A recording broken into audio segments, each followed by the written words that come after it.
Hello guys! Welcome to my channel. Ngayong araw ay meron po akong lulutuin at aking isi-share sa inyo. Ito po ay yung isdang alakitok na lalagyan ko po ng miso. Masarap ito. Sana po magustuhan ninyo. Mag-umpisa na po tayo magluto.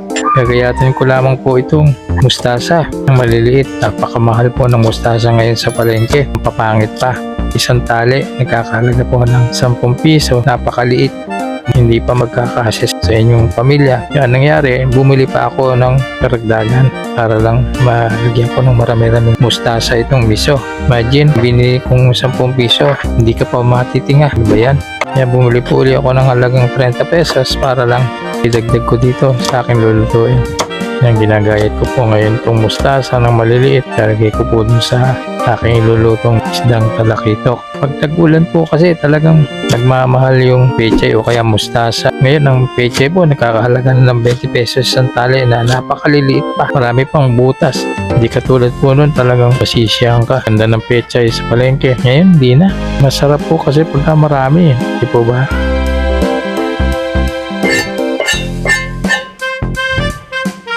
Masarap po kasi pag may tanim ka mismo nitong mga gulay na ganito o ibang gulay.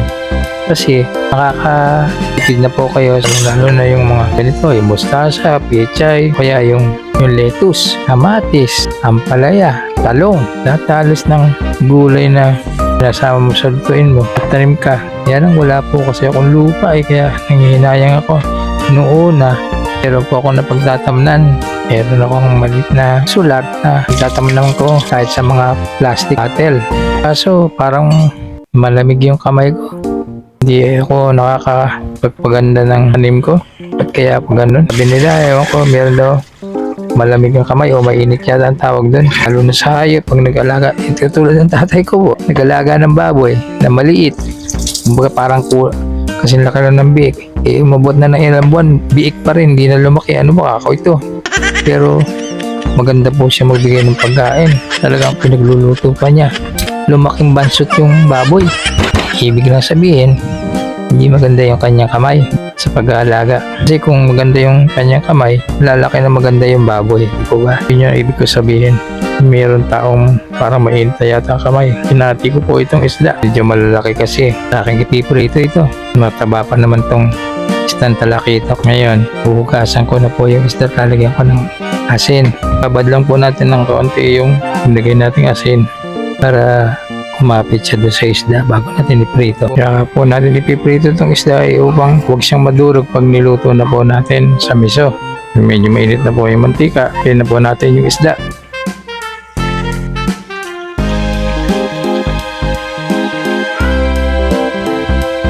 Tayin po natin siyang pumula.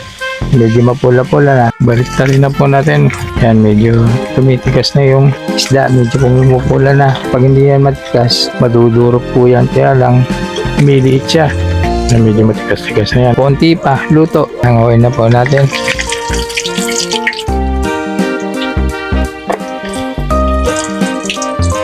Yan nga lang, lumiliit po siya pagka pinatigas natin siya dahil pag hindi yan matigas, nadudurog po yan pagka niluto natin sa miso na may sabaw.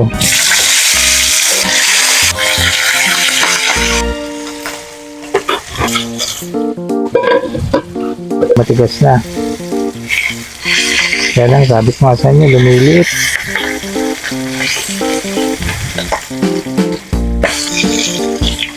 Nagpuputo ka pa ba? Salbahe itong isda na to. Sinalang ko na po yung lutuan ko nung miso. Nilagyan po natin ng konting mantika para may gisa natin yung bawang at sibuyas. Gisa na po natin yung bawang.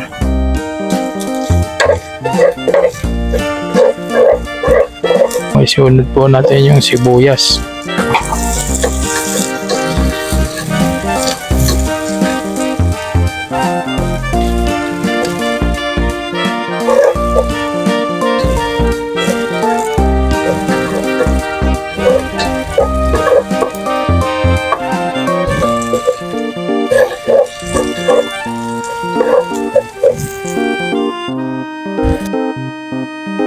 Yung miso po, tinunaw ko na sa tubig.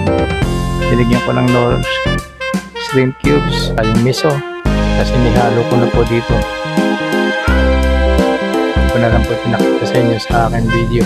Pero ito na po yun. Daragdag lang po ako ng sabaw ng sinaing para medyo dumami-dami. Kanyang sabaw. Kasi mahilig ako sa sabaw eh. Ngayon hindi ko na lang po nilagyan ito ng patis. Dahil nilagyan ko na ng asin yung isda. Ngayon titimplahan lang po natin mamaya pagka kulang pa siya. Sa ngayon pakuluin po muna natin itong sabaw niya para maihulog po natin yung mustasa. Buksan na po natin. Yan, kumukulo na. Ihulog na po natin yung mustasa.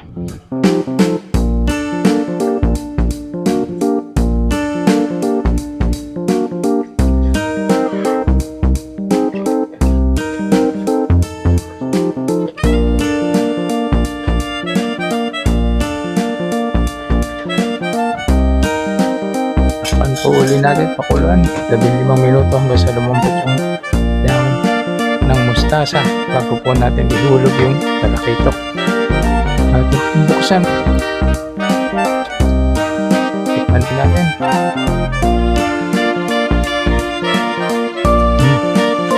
Na, sarap na. Bago po natin ihulog yung isda, sandali lang baka madurog nito. Tigas para siya madurog. Pag tinagalan nyo ng luto, ito madudurog po.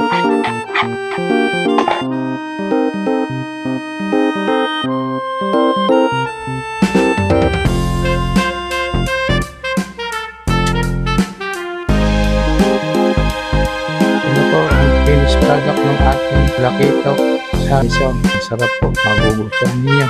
Sana po huwag kayong makalimot na mag-subscribe, mag-like sa aking channel. Hit nyo na rin po yung